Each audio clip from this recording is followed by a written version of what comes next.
সবাইকে স্বাগত দীপ্ত সংবাদে, সাথে রয়েছে দোলা ডালোরেস। শুরুতেই জানাবো সংবাদ শিরোনাম।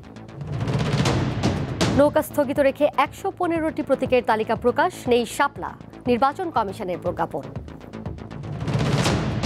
বিএনপিকে ভোট দিতে চান ৪১% মানুষ, জামায়াত ৩০%, বেসরকারি সংস্থার জরিপ।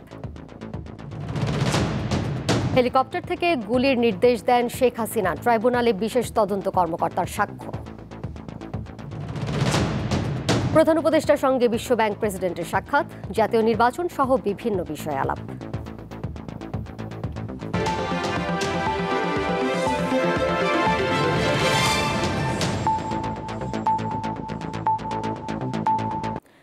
নৌকা প্রতীক স্থগিত রেখে ১১৫টি প্রতীকের তালিকা প্রকাশ করেছে নির্বাচন কমিশন। বুধবার নির্বাচন কমিশন থেকে এই সংক্রান্ত প্রজ্ঞাপন জারি করা হয়, তবে তালিকায় নেই শাপলা প্রতীক। প্রজ্ঞাপনে বলা হয়, representation of the people order ১৯৭২-এর আর্টিকেল ৯৪ প্রদত্ত ক্ষমতা বলে নির্বাচন পরিচালনা বিধিমালা ২০০৮-এ এই সংশোধনী এনেছে নির্বাচন কমিশন। তালিকায় নৌকা স্থগিত রেখে দাঁড়িপাল্লা প্রতীক পুনর্বহাল করা হয়েছে।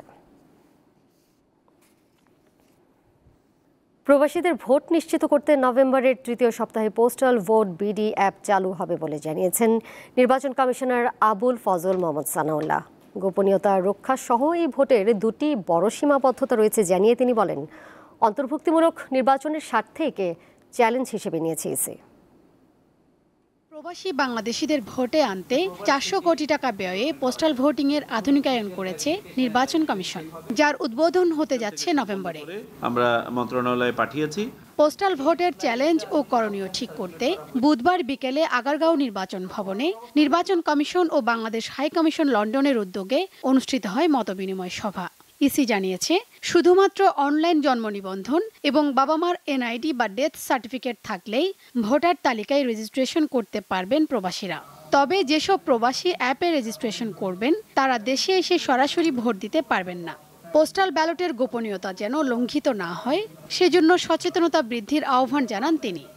এই ব্যালটগুলো যেন গোপনীয়তা রক্ষা হয়, সেটা যেন আমরা সবাইকে উৎসাহিত করি এবং সেইভাবে সচেতন করি, যাতে করে কোনো ফলস সার্কুলেশন, এই দলের পক্ষে সব ভোট যাচ্ছে, এই যে ছবি অমুক তমুক, এইগুলো যাতে না হয়, আমরা যেন এটাকে যেন বিতর্কিত না করি।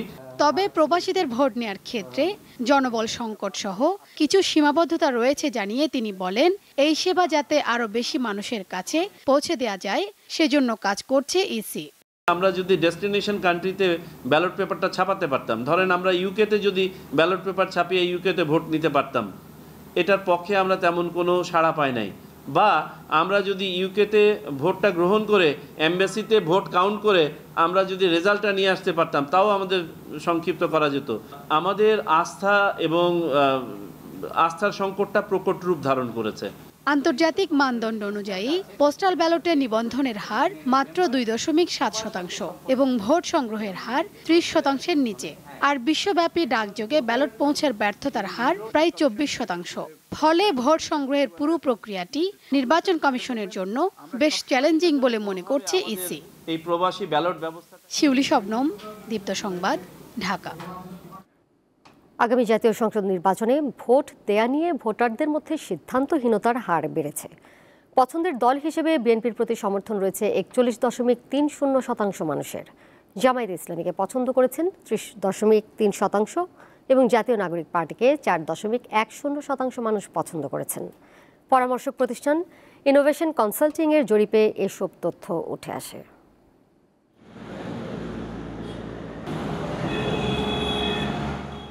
আগামী ফেব্রুয়ারিতে জাতীয় নির্বাচন আয়োজনে তোড়জোড় চলছে। রাজনৈতিক দলগুলোও এই লক্ষ্যে তৎপর দেখা যাচ্ছে। এমন অবস্থায় ভোটারদের মতামত জানতে জরিপ চালিয়েছে বেসরকারি পরামর্শক প্রতিষ্ঠান ইনোভেশন কনসাল্টিং। বুধবার রাজধানীতে এক আয়োজনে সংস্থাটি তাদের peoples election pulse survey round 2 এর দ্বিতীয় অংশের ফলাফল তুলে ধরেন। জরিপে বেশ কয়েকটি ভাগ উল্লেখ করা হয়, যেমন ভবিষ্যৎ সরকারের কাছে প্রত্যাশা, আন্তর্জাতিক সম্পর্ক, রাজনৈতিক দলের মূল্যায়ন এবং ভোটদানের অভিপ্রায় ও রাজনৈতিক দৃষ্টিভঙ্গি। চলতি সেপ্টেম্বর মাসের 2 তারিখ থেকে 15 তারিখ পর্যন্ত এই জরিপ চলে। এতে মোট উত্তরদাতার সংখ্যা ভোট দেওয়ার যোগ্য এমন 10,413 জন। এর মধ্যে গ্রামীণ জনগোষ্ঠী 69.5 এবং শহুরে 30.5%। তবে গত মার্চে চালানো প্রথম জরিপের তুলনায় দ্বিতীয়টিতে দেখা যায় ভোট দেওয়ার সিদ্ধান্ত কমেছে 4% মানুষের। 41.3%, জামাতে ইসলামী 31.6%, যেটা হয়েছে 30.3%। আওয়ামী লীগ ছিল 14%, সেটা বেড়ে হয়েছে 18.8%, এবং এনসিপি ছিল 5.1%, সেটা হয়েছে 4.1%। রাজনৈতিক দলগুলোর মধ্যে পছন্দের তালিকায় এগিয়ে বিএনপি, এরপরই রয়েছে জামাতে ইসলামী। সবচেয়ে বেড়েছে 4.8%, আর জামাত এবং বিএনপি মোটামুটিভাবে অপরিবর্তিত।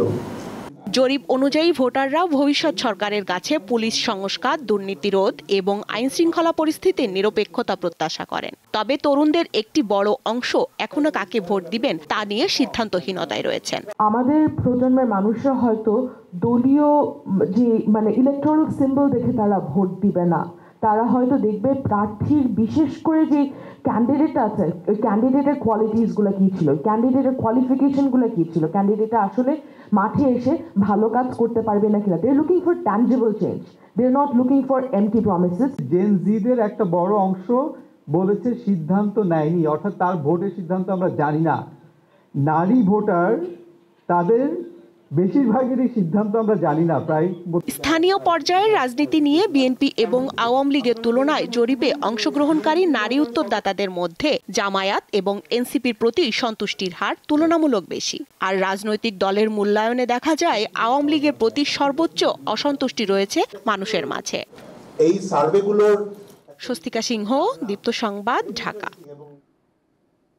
জুলাই গণ অভ্যুত্থানের সময় ছাত্র জনতার আন্দোলন দমনে লেথাল ওয়েপন বা মারণাস্ত্রের ব্যবহার এবং হেলিকপ্টার থেকে গুলি ও বম্বিংয়ের নির্দেশ দিয়েছিলেন তখনকার প্রধানমন্ত্রী শেখ হাসিনা।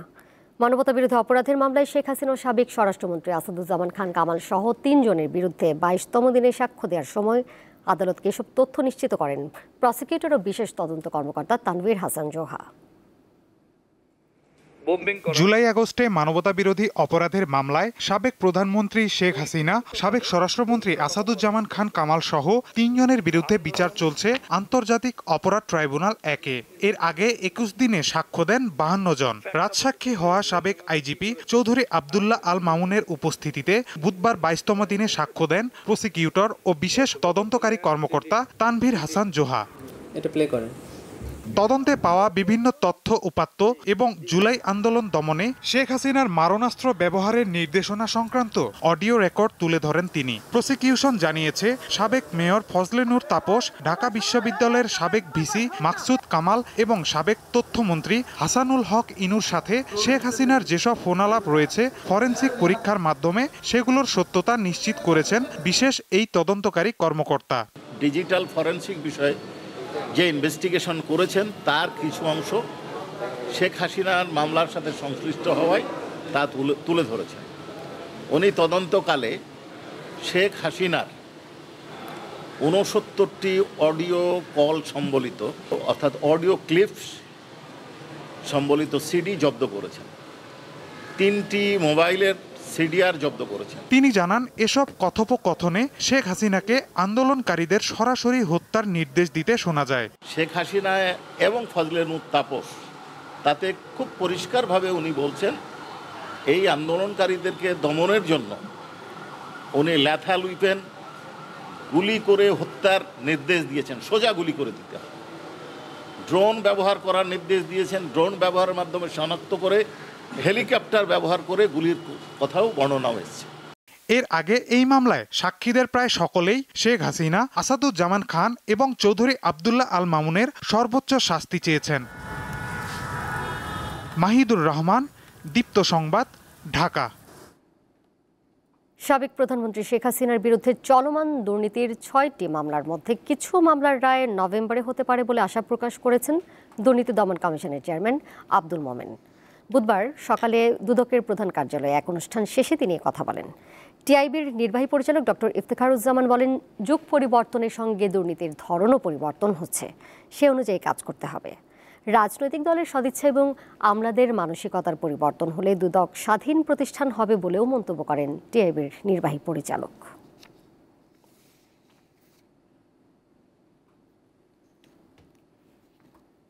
পরিবারবর্গ নিয়ে যে মামলা, সেই মামলার আমাদের 6টা মামলা চলমান অবস্থায় আছে এবং আমরা আশা করছি সাক্ষ্য গ্রহণ শেষে অক্টোবর শেষ দিকে কিংবা নভেম্বরের প্রথম দিকে মানে আদালত যেটাই বিবেচনাযোগ্য মনে করেন সেরকম রায় এসে যাবে বলে আমাদের প্রত্যাশা। আমরা যতই কাগজে কলমে আইনে এবং প্রাতিষ্ঠানিক সংস্কার করি না কেন, রাজনৈতিক আমলাতান্ত্রিক সংস্কৃতিতে পরিবর্তন, নেতিবাচক পরিবর্তন, দুর্নীতি প্রতিরোধক মানসিকতা এবং সেই মানসিকতার চর্চা করার মতো সৎ সাহস দৃঢ়তা যতদিন পর্যন্ত এই দুইটা অঙ্গনে না হবে ততদিন পর্যন্ত আমাদের দুদক সংস্কার কমিশনে যে স্বপ্ন সেটা বাস্তবিত হবে, এটা প্রত্যাশা করাটা খুব কঠিন।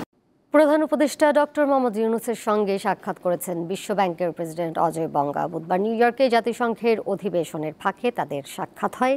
এ সময় তাদের মধ্যে ফেব্রুয়ারির জাতীয় নির্বাচন, গণতান্ত্রিক উত্তরণ, রাজস্ব এবং ব্যাংকিং খাতের সংস্কার সহ বিভিন্ন বিষয়ে কথা হয়। এছাড়া বাংলাদেশ থেকে পাচার হওয়া অর্থ পুনরুদ্ধার নিয়েও আলাপ করেন তারা। বিশ্ব ব্যাংকের প্রেসিডেন্ট বলেন, বাংলাদেশকে অর্থনৈতিক পুনরুদ্ধারের পথে এগিয়ে নিতে ডক্টর ইউনূস গুরুত্বপূর্ণ ভূমিকা রাখছেন। বাংলাদেশের ইতিহাসের সবচেয়ে সংকটপূর্ণ সময়ে তিনি দায়িত্ব নিয়েছেন। এ সময় জ্বালানি উপদেষ্টা ফাজল কবির খান, প্রধান উপদেষ্টার বিশেষ দূত লুৎফে সিদ্দিকী এবং এসডিজি সমন্বয়ক লামিয়া মোর্শেদ উপস্থিত ছিলেন।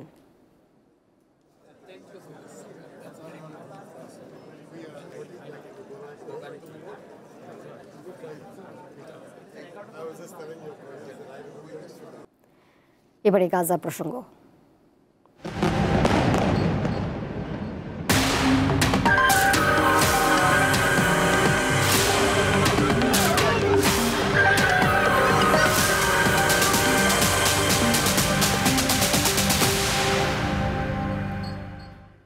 তুরস্কের প্রেসিডেন্ট রিসেপ তাইপ এরদোয়ান বলেছেন, যুক্তরাষ্ট্রের প্রেসিডেন্ট ডোনাল্ড ট্রাম্প এবং মুসলিম দেশগুলোর নেতাদের সঙ্গে গাজা ইস্যুতে অনুষ্ঠিত বৈঠকটি খুবই ফলপ্রসূ ছিল। তিনি আশা প্রকাশ করেছেন এই বৈঠকের ফলাফল গঠনমূলক ভূমিকা রাখবে। নিউ ইয়র্কে সাংবাদিকদের সঙ্গে আলাপকালে এরদোয়ান এই কথা বলেন। ট্রাম্পের সঙ্গে জাতিসংঘ সদর দপ্তরে ৮০তম সাধারণ পরিষদের অধিবেশনের ফাঁকে গাজা নিয়ে বৈঠকে অংশ নেন মুসলিম দেশগুলোর নেতারা। এদিকে গাজা ভূখণ্ডে বুধবার থেকে শুরু হওয়া ইসরায়েলি হামলায় মারা গেছে আরও ৭৩ জন। ২০২৩ সালের ৭ অক্টোবর থেকে এই পর্যন্ত গাজায় ইসরায়েলি হামলায় নিহত হয়েছেন ৬৫,৪১৯ ফিলিস্তিনি। নিহতদের অধিকাংশই শিশু ও নারী। আহত হয়েছেন অন্তত ১,৬৭,১৬০ জন।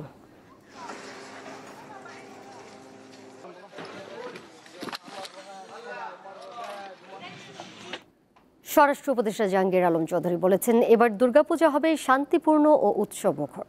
তবে পূজা নিয়ে পাশের দেশ অপপ্রচার চালাতে পারে বলে শঙ্কা প্রকাশ করেছেন তিনি। বুধবার দুপুরে চট্টগ্রাম সার্কিট হাউসে দুর্গাপূজা ও নির্বাচনের নিরাপত্তা নিয়ে আইনশৃঙ্খলা বাহিনীর কর্মকর্তাদের সাথে মতবিনিময় সভা করেন উপদেষ্টা।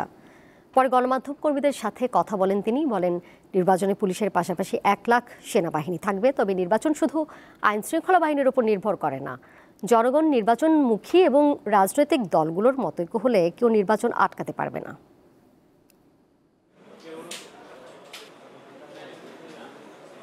প্রথম দিকটা কিন্তু আমাকে পার্শ্ববর্তী দেশ অনেক উল্টাপাল্টা খবর দিত, বাট এই পুজো উপলক্ষে কিন্তু তারা আবার করা শুরু করে। নির্বাচনটা তো শুধু আইন শৃঙ্খলা বাহিনীর উপরে নির্ভর করে না, নির্বাচনটা নির্ভর করে জনগণের উপরে। জনগণ কিন্তু এর হলো মেইন। জনগণ যদি নির্বাচনমুখী যে সময় হয়ে যাবে সে সময় এটা কেউ আটকাতে পারবে না। এদিকে দেশের বিভিন্ন জেলার পূজা মণ্ডপ পরিদর্শন করেছেন আইনশৃঙ্খলা বাহিনীর সদস্যরা। দুপুরে দিনাজপুরের রাজ দেবোত্তর স্টেট দুর্গাপূজা মণ্ডপ পরিদর্শন শেষে সাংবাদিকদের র্যাবের অতিরিক্ত মহাপরিচালক AKM শহীদুর রহমান বলেন, সুষ্ঠু ও নিরাপদভাবে পূজা উদযাপনের জন্য সেনাবাহিনী, পুলিশ, আনসার, বিজিবি, কোস্টগার্ড এবং র্যাব যৌথভাবে কাজ করছে। প্রতিটি পূজা মণ্ডপে স্বেচ্ছাসেবক দল গঠন করা হয়েছে। পাশাপাশি নেওয়া হয়েছে সার্বক্ষণিক পাহারার ব্যবস্থা। এর আগে সকালে ফরিদপুরে শারদীয় দুর্গাপূজা উপলক্ষে সাংবাদিকদের সঙ্গে জেলা পুলিশের মতবিনিময় সভা অনুষ্ঠিত হয়।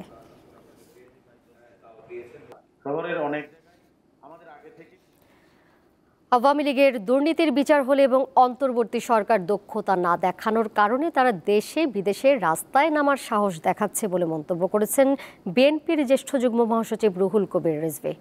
সকালে রাজধানীর শেরেবাংলা নগরে বরগুনা ও পিরোজপুর জেলা বিএনপির নবগঠিত আহ্বায়ক কমিটির উদ্যোগে সাবেক রাষ্ট্রপতি জিয়াউর রহমানের সমাধিতে শ্রদ্ধা নিবেদন শেষে এমন মন্তব্য করেন তিনি। বলেন, এখনও ষড়যন্ত্র, নীল নকশা ও মাস্টার প্ল্যান শেষ হয়নি। যারা গণতন্ত্রের জন্য জীবন দিয়েছেন তাদের রক্ত বৃথা যাবে না উল্লেখ করে রিজভী বলেন, আওয়ামী লীগের সাথে কোনো আঁতাত নেই।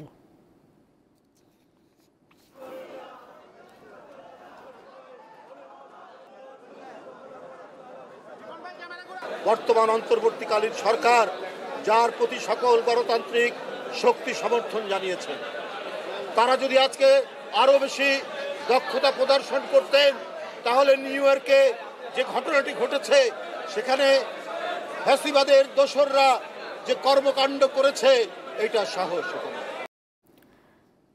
রাজধানীতে আওয়ামী লীগের ঝটিকা মিছিল থেকে বুধবার মোট 244 জনকে আটক করেছে পুলিশ। এ সময় 14টি ককটেল ও 7টি ব্যানার জব্দ করা হয়।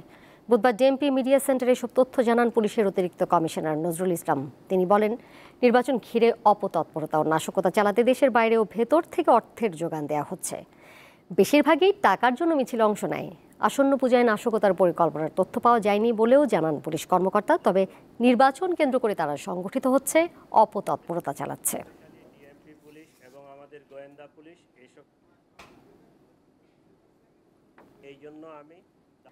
সরকারি দপ্তরের দুর্নীতিবাজ আমলা ও মানব পাচারকারীদের বিরুদ্ধে বিক্ষোভ মিছিল ও কুশপুত্তলিকা দাহ করেছে বাংলাদেশ আউটসোর্সিং কর্মচারী ঐক্য পরিষদ। বুধবার বিকেলে জাতীয় প্রেসক্লাবের সামনে বিক্ষোভ সমাবেশ হয়।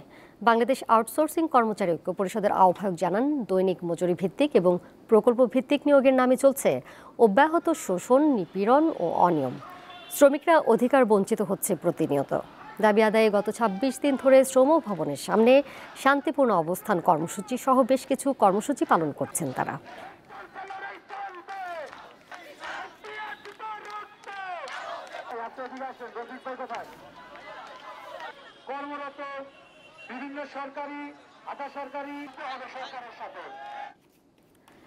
আবার আন্তর্জাতিক প্রসঙ্গ। যুক্তরাষ্ট্রের প্রেসিডেন্ট ডোনাল্ড ট্রাম্প যেন বিতর্কের প্রতীকী রূপ হয়ে উঠেছেন। নাটকীয়তায় ভরা তার প্রায় প্রতিটি কর্মকাণ্ড। এবারের জাতিসংঘের সাধারণ পরিষদের অধিবেশনে ভাষণ দিতে গিয়েও সংস্থাটিকে অকার্যকর হিসেবে মন্তব্য করেন তিনি। পাশাপাশি ট্রাম্পের কারণে ফ্রান্সের প্রেসিডেন্টকে নিউ ইয়র্কের সড়কে আটকে থাকতে হয় বেশ কিছুটা সময়। যুক্তরাষ্ট্রের নিউ ইয়র্কে স্থানীয় সময় মঙ্গলবার সকালে আনুষ্ঠানিকভাবে শুরু হয় জাতিসংঘের সাধারণ পরিষদের ৮০তম অধিবেশন। ২০২০ সালের পর প্রথমবারের মতো নানা নাটকীয়তায় জাতিসংঘের সাধারণ অধিবেশনে ভাষণ দিয়েছেন মার্কিন প্রেসিডেন্ট ডোনাল্ড ট্রাম্প।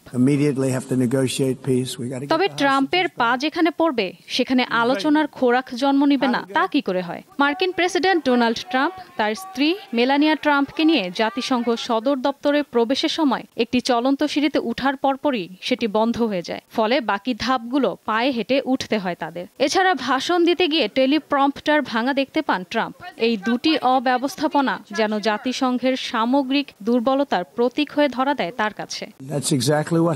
জাতিসংঘের কাছ থেকে আমি যে দুটি জিনিস পেয়েছি তা হলো একটি ভাঙা এসকেলেটর এবং একটি খারাপ টেলিপ্রম্পটার। বক্তব্যে জাতিসংঘের কার্যকারিতা নিয়ে প্রশ্ন তুলে ধরে সংস্থাটির কঠোর সমালোচনা করেন ট্রাম্প। শান্তি স্থাপনে জাতিসংঘের ভূমিকা নিয়েও প্রশ্ন তোলেন তিনি। জাতিসংঘের উদ্দেশ্য আসলে কি? জাতিসংঘের অসাধারণ সম্ভাবনা ছিল, কিন্তু সংস্থাটি এর ধারে কাছেও পৌঁছাতে পারেনি। তাদের যা করতে দেখা যায় তা হলো কেবল কড়া ভাষায় লেখা চিঠি পাঠানো।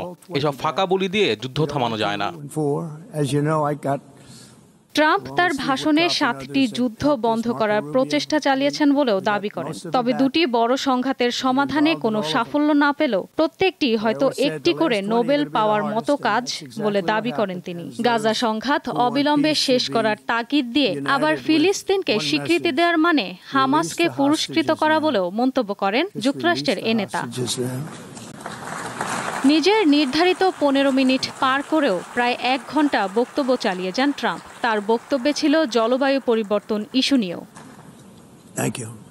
এদিকে মার্কিন প্রেসিডেন্টের গাড়িবহরের কারণে অন্যরকম অভিজ্ঞতা হলো ফ্রান্সের প্রেসিডেন্ট ইমানুয়েল মাখোর। ট্রাম্পের গাড়িবহর যাওয়ার সময় পুরো সড়ক বন্ধ করে দিলে আটকে যান তিনিও। বাধ্য হয়ে কিছুক্ষণ অপেক্ষা করতে হয় ফরাসি প্রেসিডেন্টকে। সে সময় তিনি ফোন করেন ট্রাম্পকে। হাসতে হাসতে সম্পূর্ণ ঘটনা জানান তাকে। পরবর্তী সময়ে মাখোকে গাড়ি রেখে পায়ে হেঁটে রাস্তায় চলার অনুমতি দেওয়া হয়। ফোনে কথা বলতে বলতে তিনি রাস্তায় হেঁটে চলেন।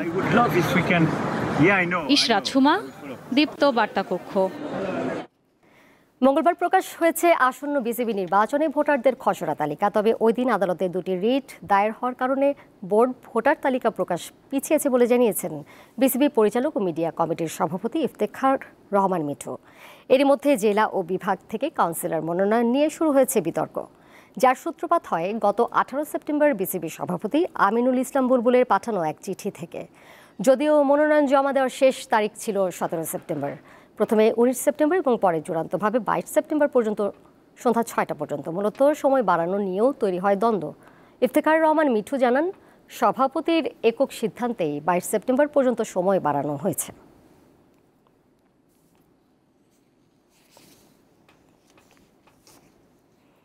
সাফ অনূর্ধ্ব-17 চ্যাম্পিয়নশিপ ফুটবলের সেমিফাইনালে কাল পাকিস্তানের বিপক্ষে মাঠে নামবে বাংলাদেশ। কলম্বো রেসকোর্স স্টেডিয়ামে ম্যাচটি শুরু হবে বাংলাদেশ সময় বিকেল 3:30টায়। নেপাল ও স্বাগতিক শ্রীলঙ্কাকে হারিয়ে এই গ্রুপ থেকে চ্যাম্পিয়ন হয়ে শেষ 4-এ জায়গা করে নেয় গোলাম রব্বানী ছোটনের শিষ্যরা, আর গ্রুপ বি থেকে রানার্স আপ হয়ে শেষ 4-এ ওঠে পাকিস্তান। সেমিফাইনালেও নিজেদের জয়ের ধারাবাহিকতা ধরে রাখতে চায় বাংলাদেশ। 27 সেপ্টেম্বর অনুষ্ঠিত হবে ফাইনাল।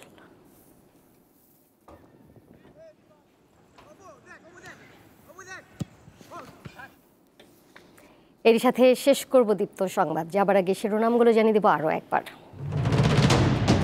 নৌকা স্থগিত রেখে 115টি প্রতীকের তালিকা প্রকাশ, নেই শাপলা। নির্বাচন কমিশনের প্রজ্ঞাপন। বিএনপিকে ভোট দিতে চান 41% মানুষ, জামায়াত 30%, বেসরকারি সংস্থার জরিপ। হেলিকপ্টার থেকে গুলির নির্দেশ দেন শেখ হাসিনা, ট্রাইব্যুনালে বিশেষ তদন্ত কর্মকর্তার সাক্ষ্য। প্রধান উপদেষ্টার সঙ্গে বিশ্বব্যাংক প্রেসিডেন্টের সাক্ষাৎ, জাতীয় নির্বাচন সহ বিভিন্ন বিষয়ে আলাপ।